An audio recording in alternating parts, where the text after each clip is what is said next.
La solerte moglie Margherita tiene le fila delle sue fitte relazioni salottiere a Palermo, tra banchetti, ricevimenti, canaste e scoponi, amabili conversari nel locale Baby Luna, gestito da mafiosi a pochi passi dalla real tenuta della favorita. Conversari ed esibizioni di eleganza con signore e signori d'altobordo all'ippodromo o a teatro e similari divertimenti nel giro dorato dell'alta società, che lo accoglie amabilmente con i maggiori riguardi, senza curarsi di quel che ben si sa sui suoi conti con la giustizia. Per il conseguimento e per la piena fruizione sociale di questo titolo, gli giova soprattutto una particolare operazione strategica, per la quale può adesso essere annoverato tra i maggiori e più originali capi mafia di tutti i tempi. In concreto, si tratta di propiziare per sé e via via per i suoi più importanti associati e collaboratori della mafia moderata l'iniziazione massonica, in una loggia super segreta detta Loggia dei 300, che fa capo a un certo Augusto De Megni, un nome molto importante della massoneria italiana che ritroveremo in molte altre storie. La cosa non è ben vista all'inizio da altri capi di Cosa Nostra, ma Stefano Bontate riesce a renderne evidenti i vantaggi per l'intera organizzazione. Infatti, l'iniziazione massonica gli offre il modo per effettuare un salto di qualità, alla pari, in un organico rapporto di fratellanza con le personalità più potenti del mondo della politica e della pubblica amministrazione. Si tratta di una definitiva legittimazione sociale della bontà dei Bontate, di un vero e proprio trionfo della cosiddetta mafia buona. Per meglio dire, è un'operazione attraverso la quale si realizza una saldatura in un fronte comune tra una parte importante di Cosa Nostra e l'intera borghesia mafiosa siciliana, la borghesia dei collusi e dei contigui, dei complici per bene, degli amici insospettati e insospettabili, 1000 miglia distanti da ogni possibile attacco da parte dello Stato, ed essi stessi spesso elementi autorevoli e ufficiali rappresentanti della statualità e delle leggi. In una fauna tanto ricca e potente, variamente titolata, insieme elitaria e volgare, assai estesa nell'economia e nelle professioni, il mafioso d'eccellenza che non ha e non avrebbe competitori è lui, il principe di Villagrazia, mentre il politico d'eccellenza sta diventando Salvo Lima. Quel matrimonio massonico con la borghesia mafiosa consente al Bontate di ampliare enormemente, tramite il crescente potere di Lima sulla DC, i suoi buoni rapporti, talvolta rapporti intimi, con gli esponenti di una vasta area politica, che dagli andreottiani si sarebbe estesa a democristiani di altre correnti, fino ad esponenti di sinistra, che vivevano con sofferenza la contiguità mafiosa come uno stato di necessità. Di contro i corleonesi, pur presenti con i loro frusti abiti da contadini nello scenario del banchetto matrimoniale, sono quell'altra parte di Cosa Nostra che la borghesia mafiosa, ritenendola non a torto, insuperabilmente villica e selvaggia, avrebbe voluto volentieri tenere alla larga, e che, non gradendo, come è ovvio, la discriminazione, mette in campo tutta la feroce violenza di cui è capace, per delegittimare e possibilmente annientare l'odiosa e aristocratica bontà dei Bontate. Stefano Bontate era massone? Sì. Quindi 33esimo grado per noi profani che cosa significa? È il massimo grado, però poi ci sono degli altri gradi, però è il massimo grado massonico normale. Stefano Bontate ha mai saputo che grado avesse rivestito in massoneria? Lui lo ha sempre taciuto, però come si chiama, il Giacomino Vitale diceva che era un 33, diceva pure che avrebbero presto fatto entrare in maniera però diciamo all'orecchio anche Totuccio Inserillo, anche Salvatore Inserillo. Salvatore Inserillo. Un'altra curiosità, sa per caso a cosa si deve la denominazione dei 300 che accompagnava quella loggia particolare e super segreta? Onestamente no, ma comunque era sempre un numero che doveva essere un numero sempre col 3, però non ho un Quindi multiplo rientrava nei simbolismi esoterici. esoterici.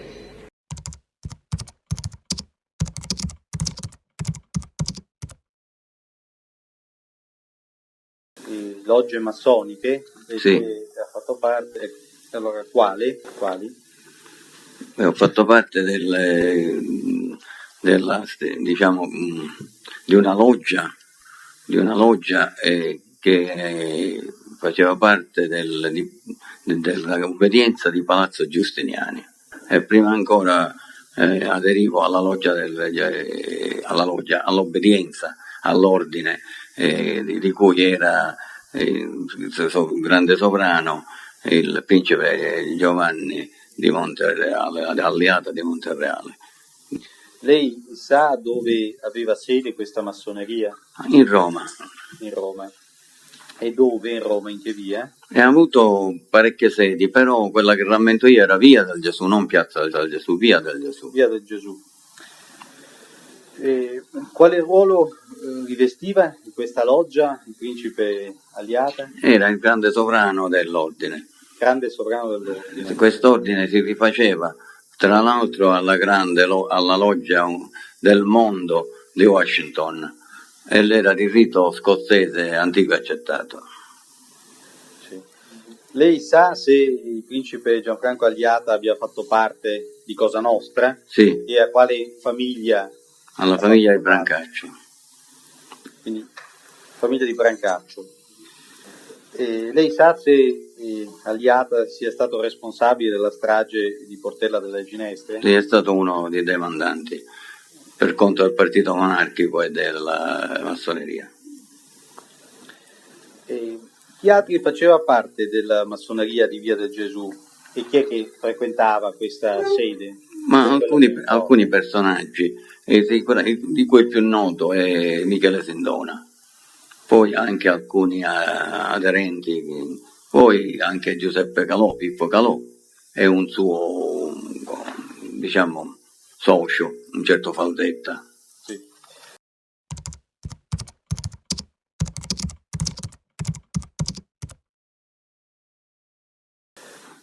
C'è stato qualcuno che gliel'ha detto? Per quel che mi è dato a rammentare,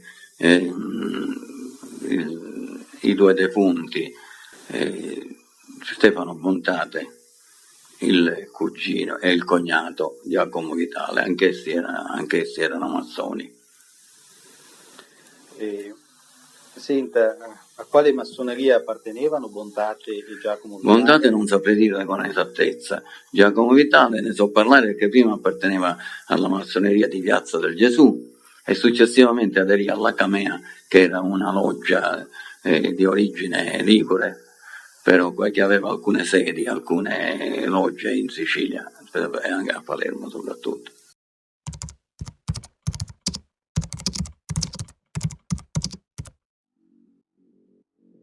Lei sa chi presentò Michele Sindona a Stefano Bontate? Gianfranco Alliata. Secondo Pennino, inoltre, Bontate aveva collaborato con Gelli per lo sviluppo della P2 al sud, ma la crisi del mondo sindoniano aveva creato delle fratture. Da quello che ne risulta, il Bontà avrebbe collaborato, se non rammento male, in un primo tempo con Gelli o con alcuni vicini a Gelli per la formazione dei cosiddetti nuclei periferici della P2 e tra cui anche quella regionale, e io la chiamavo dei 300 perché avevano circa 300 associati. Bontate utilizza la massoneria per aprirsi la strada verso il successo criminale, perché ha mire altissime, forse le più alte che un malavitoso italiano abbia mai avuto. Lui non vuole solo i soldi, vuole il potere, anzi vuole diventare l'uomo potente per eccellenza, almeno in ambito criminale. Ma oltre a creare il denaro, bisogna poi investirlo o farlo sparire. E se per gli investimenti, oltre che a Palermo, si guarda al nord, Per farli sparire servono anche i conti in Svizzera e professionisti di livello, come il banchiere Sindona, tanto vicino ai Gambino e ad Andreotti.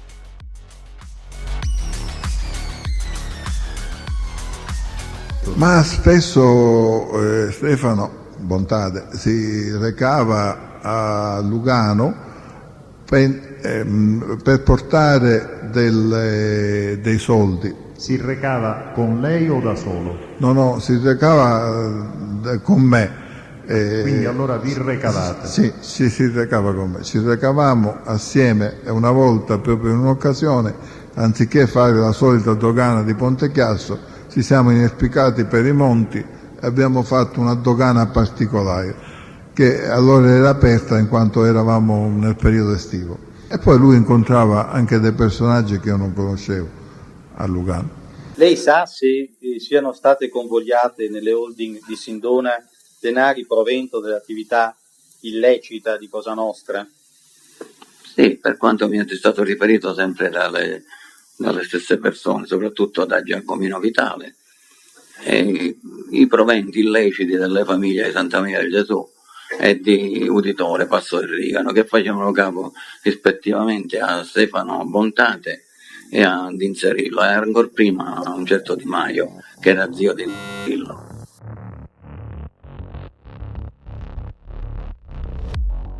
Secondo alcuni pentiti, Bontate avrebbe investito al nord in costruzioni, attraverso Mimmo Teresi, per il quale l'attività edile è pane quotidiano. Il tramite sarebbe stato Marcello Dell'Utri e poi, in seguito, sarebbe stato messo addirittura un uomo scelto da Gaetano Grado, Vittorio Mangano. In quale famiglia è stato combinato? Nella famiglia Santa Maria di Gesù, capeggiata da Stefano Bontate.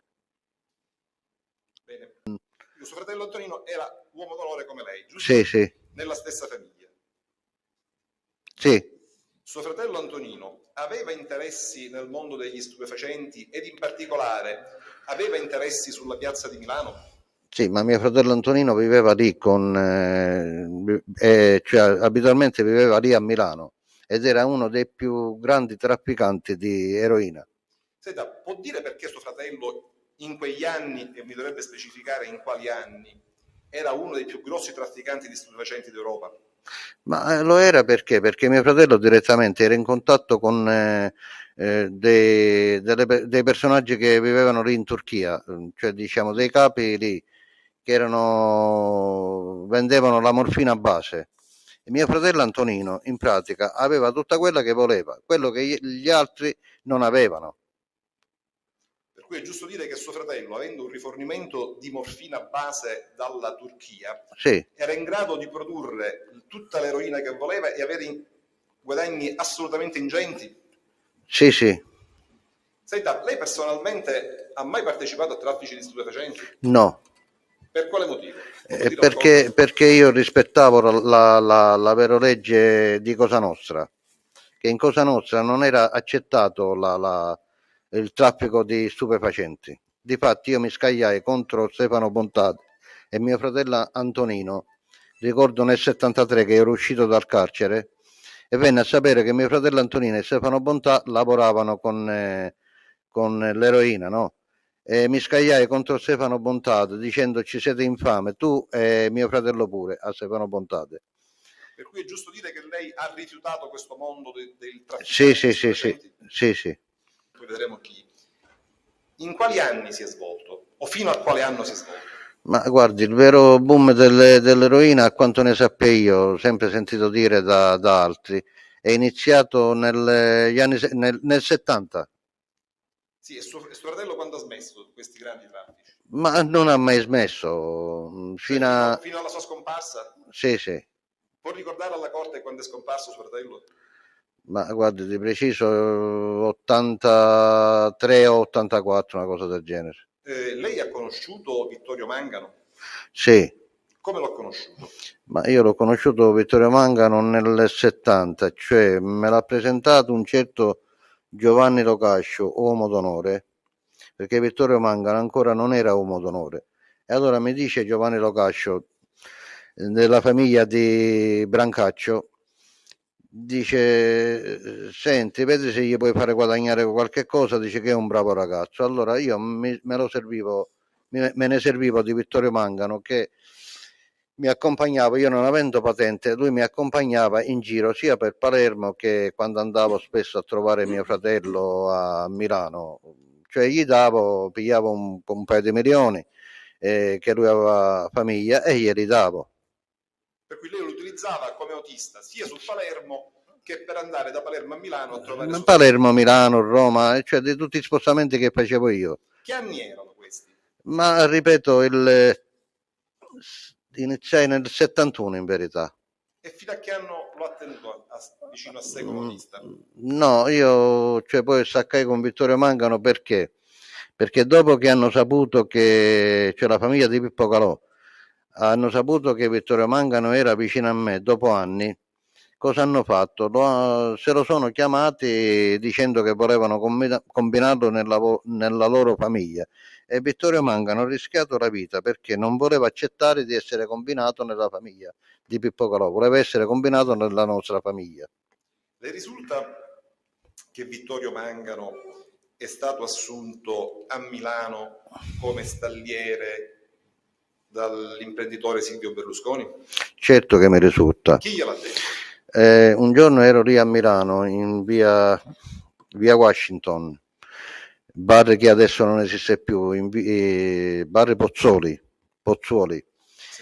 Sì. Mi venne Gaetano Cinà e mi dice siccome dice ad Arcore, da Berlusconi, hanno bisogno, dice, uno stalliere.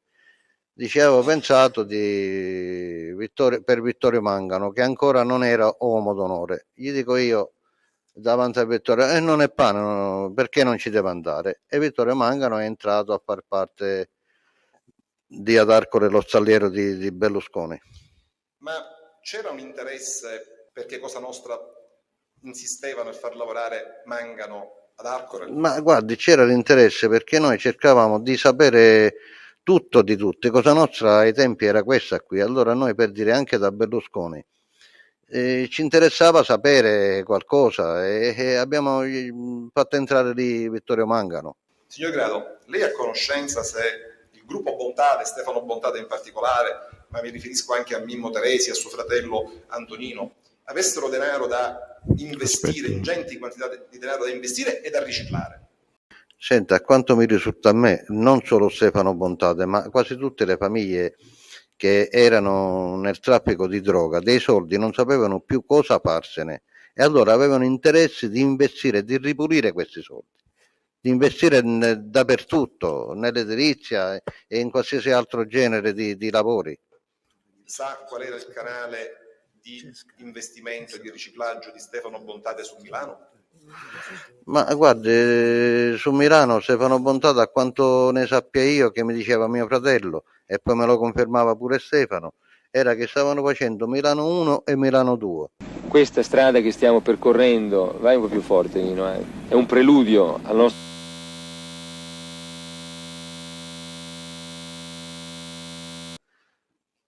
Lei sa come questo denaro giungeva a Milano?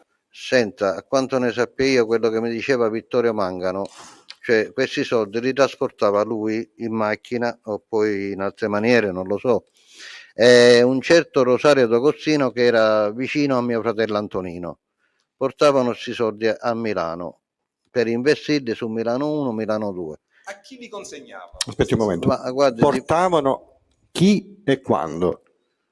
Portavano, diciamo, Vittorio Mangano e questo Rosario D'Agostino, che era vicino a mio fratello, portavano questi soldi su a Milano.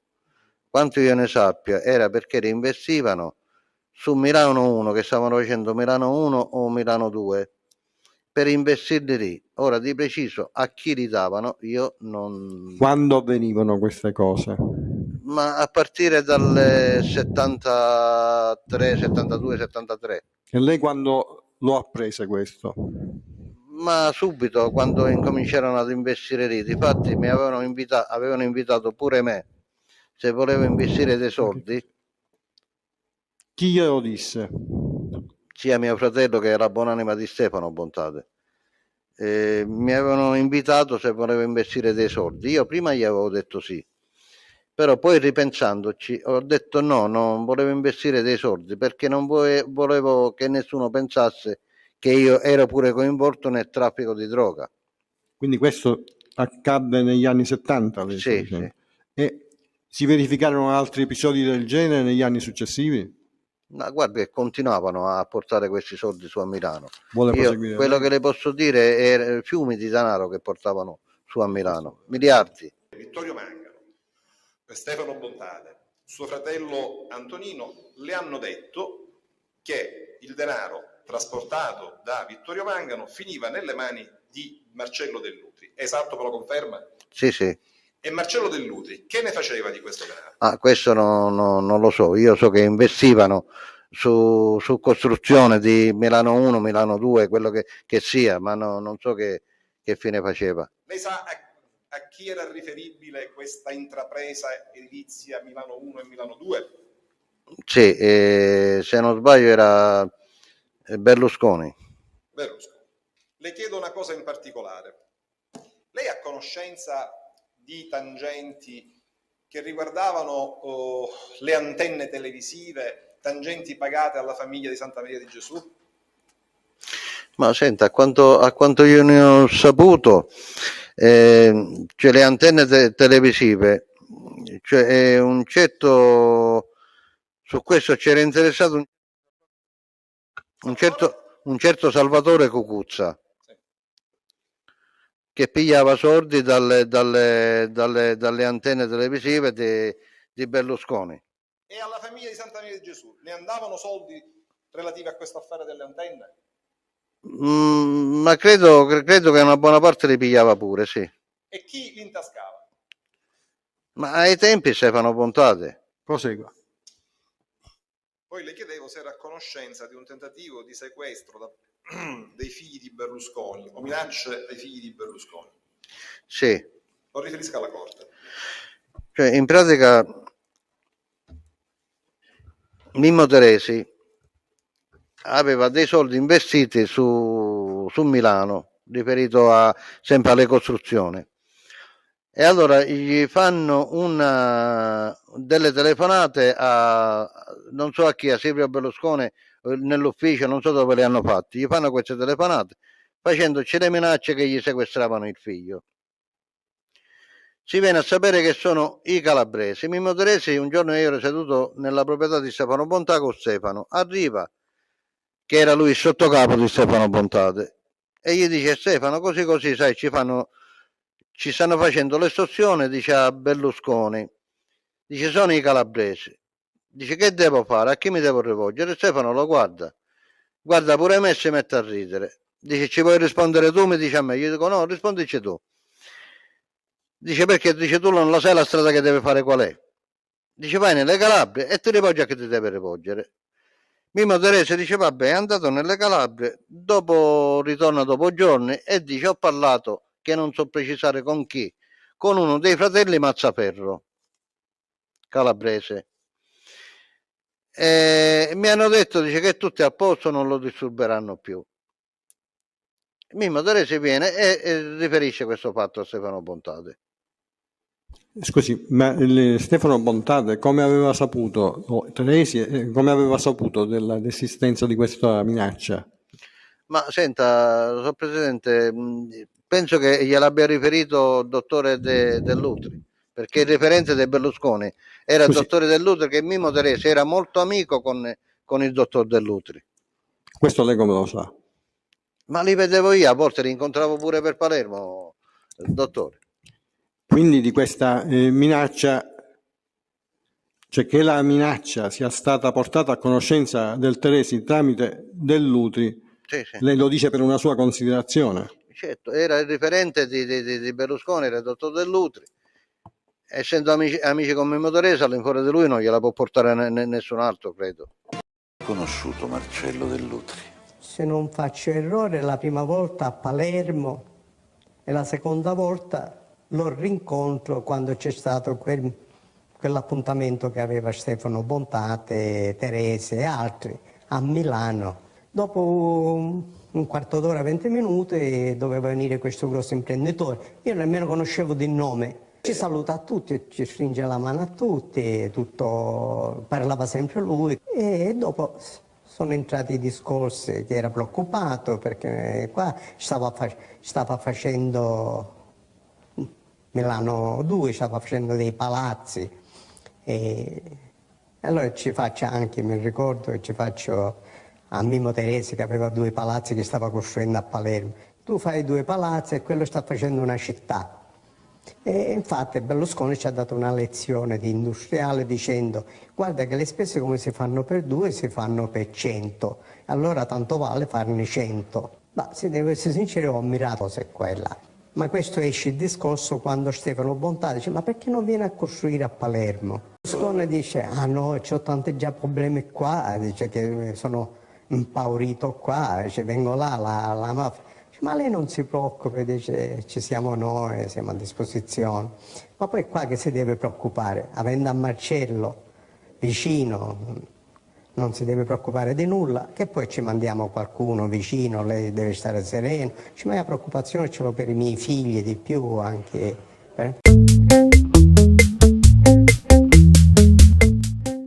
Il collaboratore di giustizia, Gioacchino Pennino, nipote del mafioso omonimo della famiglia di Brancaccio, uomo riservato della stessa, racconta della sua esperienza in Calabria al seguito dello zio, in cui scopre l'esistenza di una sorta di cupola delle cupole, definita Comitato Permanente. Un livello altissimo mafioso massonico, in cui si compenetrano non solo i livelli più alti di Cosa Nostra siciliana e dell''ndrangheta, ma anche apparati deviati dello Stato, tra cui i servizi. Chino Pennino è il nipote dell'omonimo zio, che è il braccio destro di Stefano Bontade, e che quando noi lo interroghiamo nel 2014 ci dice: dovete sapere una cosa, che io ho un ricordo particolare di Reggio Calabria, perché a Reggio Calabria per la prima volta mi tagliarono i capelli. Dico io: Pennino è un medico, ma lei a Reggio Calabria che ci faceva? A Reggio Calabria mi portava ogni 15 giorni mio zio Gioacchino e mi lasciava in un albergo alle spalle del museo che ancora c'è, di fronte al quale c'era un barbiere col suo guardaspalle, e veniva portato da emissario ovviamente delle cosche reggine in Aspromonte nel poligono di tiro dei Musolino. A fare che? Chiedo a Pennino. A portare ordini? No, dottore, a prenderli. Perché in quegli anni, sono gli anni 70, forse anche prima, si stava costituendo quello che noi oggi chiamiamo, diciamo, circuito riservato, e che Pennino chiama comitato permanente, in cui i vertici assoluti delle mafie, all'epoca Stefano Bontade perché siamo ante-corleonesi, in Calabria i Musolino, Serraino, De Stefano, Piromalli, Alvaro, Nirta, si riunivano in Aspromonte e creavano la struttura che poi è diventata la Santa, che poi è diventata, diciamo, la componente massonica delle mafie. E stando a questo quadro, in quel periodo contava più l''ndrangheta che la mafia.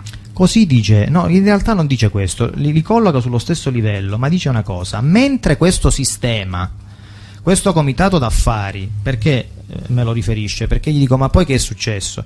Dice: poi che è successo, dottore? Poi mio zio è morto e dopo qualche tempo mi ha chiamato Stefano Bontade e mi ha detto: ma perché Gioacchino non prosegui il lavoro? Dice: io ero molto giovane, il lavoro che aveva avviato tuo zio, perché devi sapere che il nostro progetto in Calabria è operativo da anni, in Sicilia non è partito ancora e lo dobbiamo fare partire, questo insieme di componenti.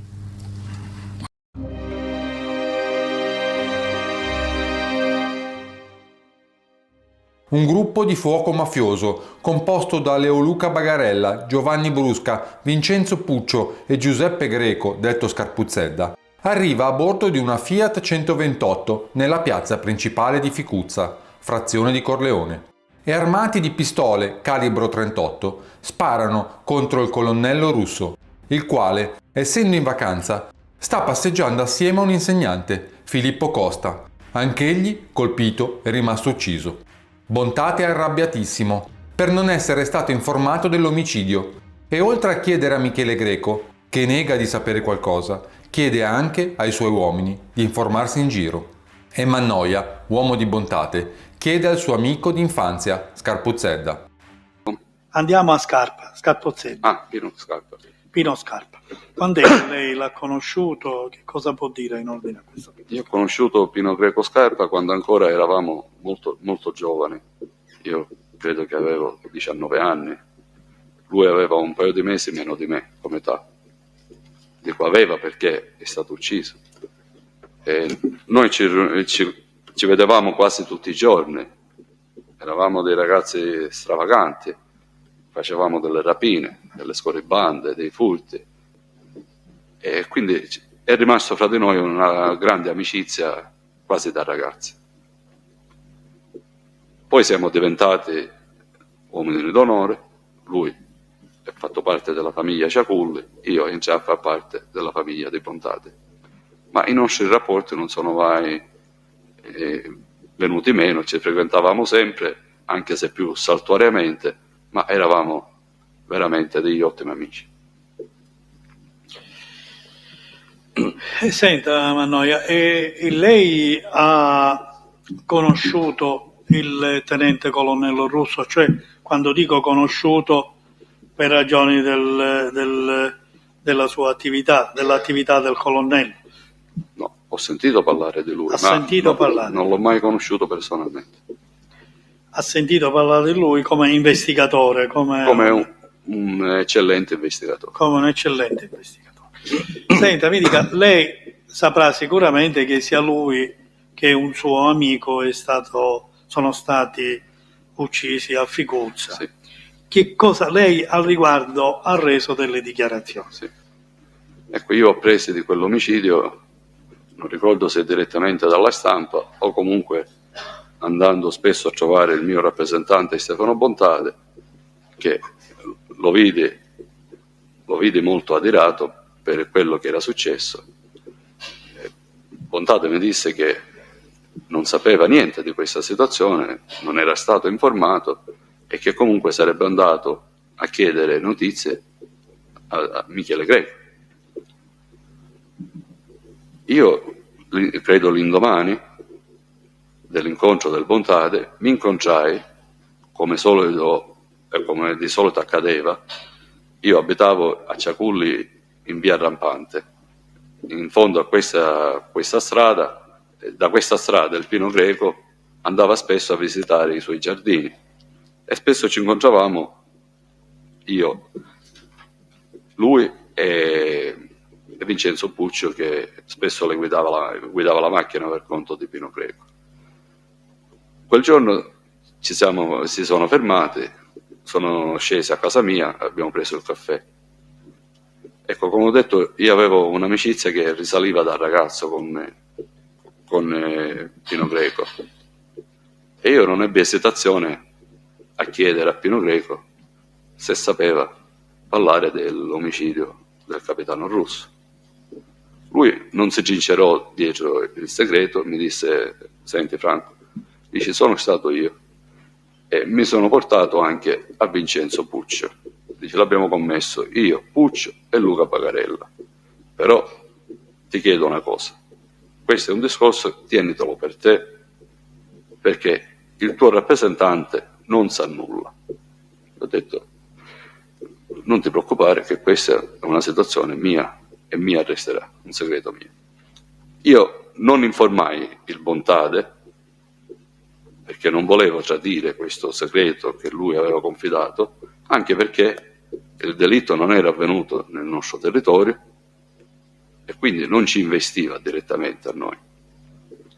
Quando mi incontrai nuovamente col Bontate mi disse che era andato a trovare a Michele Greco, ma che Michele Greco si era gincerato dietro il discorso dicendo io non so niente, Stefano, di questa situazione. non sapevo nulla di questo che si doveva fare questo omicidio, al che poi hanno riunito la commissione, quello che mi dice Bontà. Durante la commissione viene fuori il fatto che questo omicidio era stato voluto esclusivamente dal gruppo dei Corleonesi e che Michele Greco aveva finto di non sapere niente. Quindi Stefano è andato in incandescenza, tanto che Michele Greco gli dice smettila Stefano, in fin dei conti si tratta di uno sbirro. Tanto è vero che il Michele Greco era a conoscenza e aveva dato il suo sta bene a questo omicidio perché Vincenzo Puccio e Pino Greco Scarpa erano uomini della sua famiglia, quindi era pienamente consapevole di questo omicidio ancora prima che si commettesse.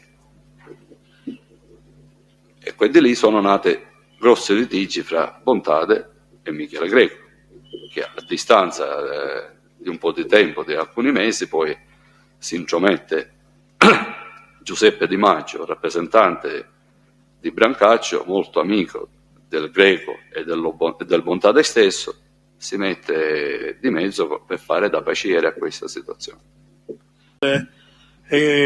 Scarpa le ha riferito questa confidenza, le ha fatto questa confidenza. Non le ha parlato di particolari, come era avvenuto questo omicidio, le disse solamente sono stato io, Puccio e Bagarella, oppure si è soffermato su alcuni particolari circa l'esecuzione di questo? È abitudine in seno a Cosa Nostra, quando vi è la possibilità di poterne parlare, di descrivere solamente, di dire semplicemente questo fatto l'ho fatto io, o l'ha fatto Tizio, o l'ha fatto Caio. Non si va a entrare nei particolari perché è una cosa già superata, perché tutti sappiamo come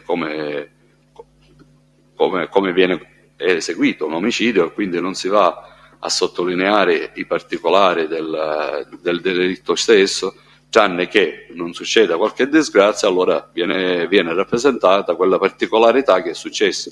Ma un delitto che va bene e che non succede niente nei confronti dei componenti del comando, non si entra nei particolari. Okay. Lui si vantava certamente di questo omicidio, che era un omicidio commesso da lui, anzi ha dato una pacca sulle spalle a Vincenzo Puccio nel dire fare io seguo, nel dire mi ho portato anche a Vincenzo Puccio, dare una dimostrazione di stima e di valore al Puccio. Non siamo entrati nei particolari. Ho capito, non siete stati. Ho capito. Del movente, che cosa può dirci lei? Io posso dire che il colonnello Russo era un eccellente investigatore, soprattutto lui si dedicava in particolar modo ai sequestri di persone. Certamente dava fastidio soprattutto ed esclusivamente in particolare al gruppo della famiglia di Colleone, perché loro erano quelli che erano dediti ai sequestri. Quindi io posso immaginare che, visto che il maggiore, il capitano Russo, dava la caccia completamente a queste persone che si dedicavano a questi sequestri, certamente coinvolgevano direttamente loro, perché erano loro a dedicarsi a questi sequestri. E mi dica, lei ha sentito parlare del sequestro Corleo? Sì, io ne ho sentito parlare, ma non ho mai approfondito in particolare lo sviluppo, cosa è successo. Ha anche l'orgoglio di avere al suo fianco un collaboratore di tanto pregio e di tanto peso specifico. Lo vidi crescere, questo giovane capitano, in 7 anni e mezzo. Sembrava fragile, sembrava portatore di un fisico non robusto, ma c'era tanta robustezza dentro di lui, c'era tanta forza morale, c'era tanto coraggio, c'era tanta volontà di fare, di realizzare, di combattere, che io stesso, io suo comandante, ho tratto anche da lui questa forza e questo entusiasmo. Sono stati 7 anni e mezzo lunghi, sofferti, logoranti, perché destinato altrove la collaborazione non è cessata, perché anche in Piemonte, anche in Lombardia, io attingevo a questo uomo, a questo ufficiale che ha onorato non solo la divisa, ma anche la sua istituzione. Io mai più pensavo che le circostanze vi potessero portare a parlare di lui pubblicamente, a dire pubblicamente quanto bene egli ha fatto nell'interesse della giustizia, quanto si è sacrificato, quanto ha lottato, quanti impegni notturni al mio fianco abbiamo adempiuti con la pistola in mano, perché era un coraggioso, era uno che amava la lotta, era uno che amava lottare per lo Stato, per difendere lo Stato, per difendere le sue istituzioni. E ne aveva tanti amici tra le persone per bene, quanti ne aveva di nemici tra coloro che albergano in quella definizione che qualcuno non vorrebbe ripetere perché è amante del diritto, e che è la mafia.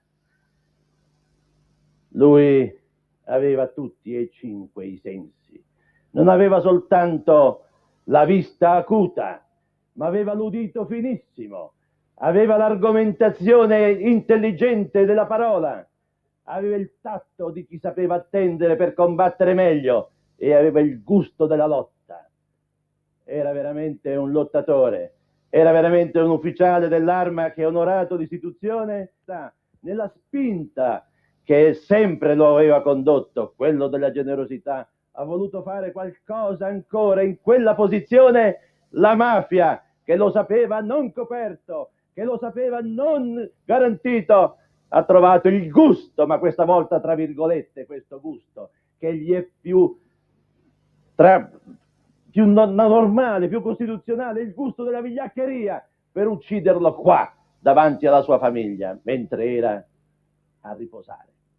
Io, signor Ministro, signor Comandante Generale, io ho voluto dire queste poche cose anche col consenso del signor Ministro. Sono disadorne e scarne, ma voglio dire grazie anche al nostro Sindaco di Corleone, che a nome di tutta la Giunta del Consiglio Comunale intero ha voluto dedicare a 5 anni di distanza un ricordo visivo a quello che è stato da un lato una tragedia e dall'altro un'esaltazione.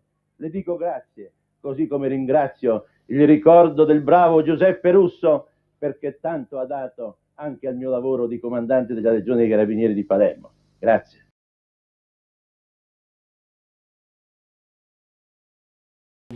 Fu risvegliato? Sì, sono stato risvegliato in occasione di un mio incontro con Michele Barresi e Giacomino Vitale. Quindi Giacomino Vitale abbiamo già detto chi era. Sì, Michele Barresi, che era un ginecologo palermitano, Palermo bene, è una persona molto brava, una persona distinta, un signore. E questo signore praticamente mi propose insieme con Giacomino Vitale, più Giacomino Vitale, mi propose di entrare in questa loggia super segreta che si chiamava Camea, che faceva capo a un medico di Santa Margherita Ligure, tale Aldo Vitale. In che anno siamo quando Giacomino Vitale e Michele Barresi le propongono di entrare nella Camea? Fine del 77-78. Fine 77-78. In questo periodo lei ha modo di parlare con Stefano Bontate? No, praticamente in questo periodo Stefano Bontate mi disse di stare attento. Io fui molto sorpreso di questa profferta che mi fece Giacomino Vitale e il Barresi. Poi capii meglio quando Stefano Bontate mi dice stai attento a chi tu che combina non ne schia, e me lo viene a dire. Cioè praticamente era una sua longamanus all'interno di questa loggia massonica. Cerca di tradurre, perché l'avvocato Coppi il siciliano non lo conosce. Ho detto longa manus. No, naschia. Sì, se può tradurre il cerca di capire. Illustre avvocato Coppi, naschia significa odorare, praticamente si annusano, annusare, cioè annusa e vedi quello che succede all'interno di questa loggia massonica. Quindi, se ho capito bene, prima lei ha l'offerta di entrare nella Camea da Giacomo Vitale e Michele Barresi, Sì. e poi c'è questo... Non ho il tempo, forse c'ero andato da Stefano per comunicargli quello che ho fatto, non ho il tempo di comunicargli, che già lui mi dice: stai attento a quello che combinano in questa cosa, entraci, mandala avanti e praticamente vedi cosa combinano e me lo riferisci. Lei ha già detto stamattina che Stefano Bontate era massone. Sì, però... Stefano Bontate sapeva che anche lei era massone? Sì, lo sapeva. E praticamente, infatti, fu lui ad invogliarmi, a risvegliarmi. Sì. Praticamente Stefano Bontate non faceva parte della Camea, benché alcuni ne fossero convinti. Invece lui faceva parte della cosiddetta loggia dei 300. E che cos'era la loggia dei 300? La loggia dei 300 è una loggia super segreta che faceva capo a un personaggio che io in questo momento non mi ricordo. Comunque è una loggia segretissima a cui mi è sfuggito una risposta, che faceva capo a... La loggia dei 300? Non lo sai? Non me lo ricordo, guardi, no, lo so. Ah, lo sa? Lo so, però praticamente non mi ricordo, mi pare che era un personaggio che poi ebbe sequestrato il nipote, il figlio, un personaggio di Perugia o umbro comunque. Potrebbe essere Augusto De Megni. Augusto De Megni. Augusto? De Megni. Quindi a capo della loggia dei 300 c'era Augusto De Megni. Così ho saputo, però naturalmente non era cosa di cui sono certo, perché è una cosa riferita e peraltro in modo piuttosto ambiguo, perché praticamente erano cose che non si potevano dire. Quindi riferitole da chi? Ma mi fu riferito a Giacomino Vitale. Da Giacomo Vitale. E che cos'era questa loggia dei 300? Era una loggia super segreta dove c'erano gente che praticamente dovevano avere delle particolarità, cioè dovevano poter incidere nella vita sociale in maniera abbastanza forte, cioè praticamente doveva essere gente di grande potere. E nella loggia dei 300, a parte Stefano Bontate e Augusto De Megni, chi altri mi pare che ne faceva parte? Cioè, non mi pare. Il Giacomino Vitale mi disse che faceva parte anche Totò Greco, il senatore, e Totò Greco, l'ingegnere. Anche nella Camea c'era uno De Greco, l'avvocato Greco, che era sempre la famiglia del Greco di Ciaculli. Sa se vi erano rapporti fra questa loggia dei 300 e l'App2? Non glielo so dire. Ritorniamo alla Camea. Lei ha detto che la Camea era... L'unica cosa che mi disse Giacomino Vitale è che praticamente in questa loggia super segreta c'era la cosiddetta Camera dei 7 e Camera dei 3. Cos'erano? Erano delle logge ristrettissime, addirittura però ex ore sua. Devo dire che il Giacomino Vitale mi disse che dalla Camera dei 3 si potevano, ipotetico, decidere anche omicidi.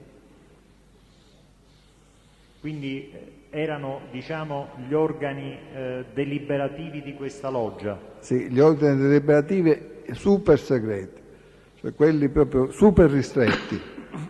E Giacomo Vitale le parla di questa loggia dei 300 prima di proporle l'ingresso in Camea? No, dopo. Dopo, quando siamo diventati più intimi, cioè avevamo più frequenza, siamo andati a parlare di cose di un certo rilievo e di una certa delicatezza. Ecco. Diretta dal medico Aldo Vitale. Questa loggia era sita in una chiesa sconsacrata di Santa Margherita Ligure, una sede molto suggestiva, molto bella, ed era direttamente dal Vitale. Stefano Bontate ci andò mai presso questa loggia di Santa Margherita? No, però passò con me presso la villa di Aldo Vitale, conosceva Aldo Vitale. Quindi, fu proprio in occasione in che occasione? Del viaggio a Marsiglia. Del quale ha già parlato stamattina. Sì. Poi sono stato io parecchie volte in questa villa di Aldo Vitale, che era a monte di Santa Margherita Ligure, era una bella villa dove aveva 2 cani molossi pericolosissimi a nome Napoleone e Giuseppina. Senta, è oggetto di questi incontri tra Stefano Bontate e Aldo Vitale? Praticamente, lei ne è a conoscenza? Sì, ci disse un giorno quando andammo a Marsiglia, ci disse di portare un messaggio a quel padrone del ristorante che ho detto io, che mi sono ricordato il nome, era uno che si chiamava Giannò,